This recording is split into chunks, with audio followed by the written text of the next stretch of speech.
گروپێکی گیتاری کوڕوکچ لە ڕانیا لە کاتی چوونە دەرەوەیان مۆسیقا تێکەڵ بە سروشت و ئاوێزانی بەهار و گەشتە سەیرانەکانیان دەکەن. ئەمان گیتارەکانیان لەگەڵ خۆیان دەبن لە سروشدا میوزیک دەژەنن. لەو بارەوە هاوکارمان توانا راپۆرتێکی بۆ ئامادە کردوین، دەچین بینەریەک.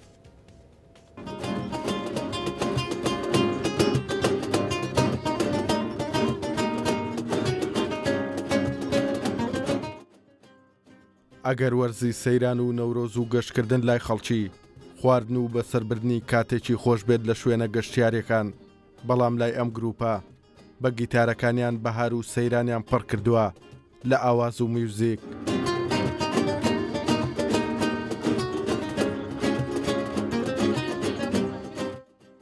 گروپێک کە پێکاتوە لە ژمارەیە کوڕوکچ لە شاری ڕانیا میوزیک و سروشتیان ئاوێتە یەکتر کردووە و بە ئاوازە خۆشەکانیان و ژەنینی گیتارەکانیان ومێدێکی جوانیان بۆ دوا ڕۆژی خۆیان دروست کردووە.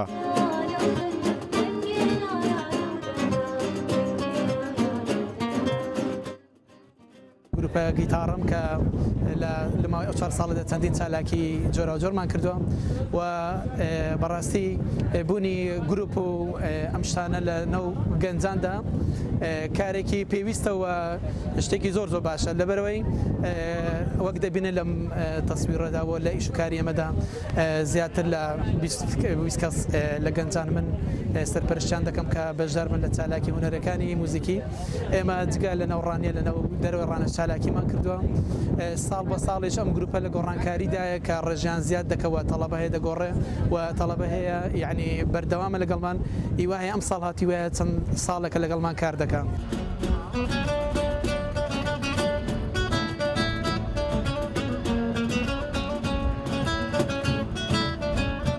کاتێک سەیری پەنجەکانی ئەم کچ و کوڕە گەنجانە دەکەیت، تێدەگەیت چەندە تینی و میوزیک و خۆشەویستین بۆ ئامێرە میوزیکەکانیان، بۆیە دەیانەوێت سەرڕای خوێندن و کاری ڕۆژانەیان بەردەوامی بدەن بە هاوڕێیەتیان لەگەڵ گیتارەکانیان و بە یەکتیم گروپەکەیان بەردەوامی پێ بدەن.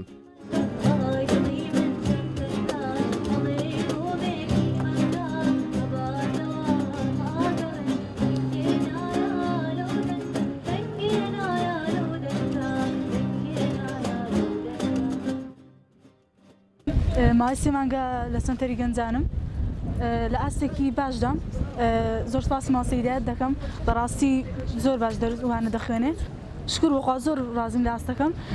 هیوایەتشم بۆیە ئیشەڵا ساڵ دەچمە پێی مانگە بەشی موزیک. ماوەی 4 ساڵە وەکو خوێندکارێک وەکو فێرخوازێک لە لای مامۆستا هیدایەت لە سنتەری چالاکی گەنجان بەشداریم کردووە لە بەشی گیتار و تا ئاستێکی باشیش لە خۆم و لە تواناکانم لە بواری گیتارە ڕازیم و لە داهاتووە ئینشاءڵڵا بە گیتارژەنێکی باش.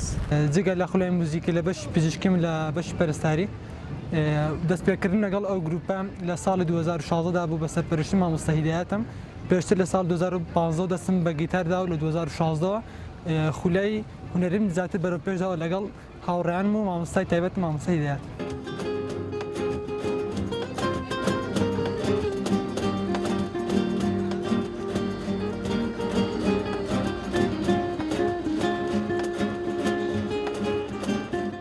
ئەم گروپە ماوەی چەند ساڵێکە لە سنتەری چالاکی گەنجانی ڕانیا پەروەردەی میوزیک بوونە و هەر لەوێش ڕۆژانە دەست دەکەن بەڕاهێنانەکانیان و بەیەکەوە لەم ژوورە بچووکەدا دنیایەکی هونەری گەورە و پڕ لە ئاوازیان دروست کردووە.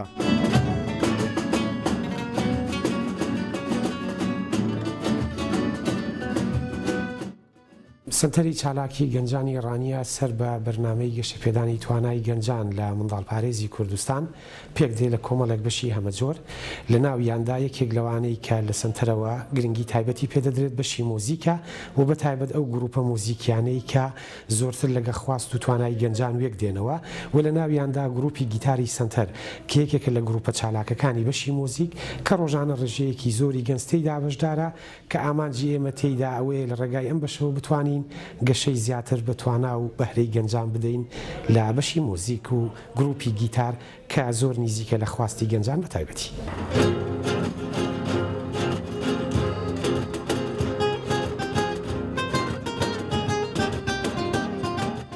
گروپی میوزیکی گیتاری سنتەری گەنجانی ڕانیا وەک یەکەمین گروپی گیتار لە شاری ڕانیا بوونی هەیە کە بە شێوەیەکی ئەکادمی توانیویانە بگەنە ئاستێکی بەرزی هوەری و شارەزایی دروست بکەن لە نۆتەکانی مۆسیقا.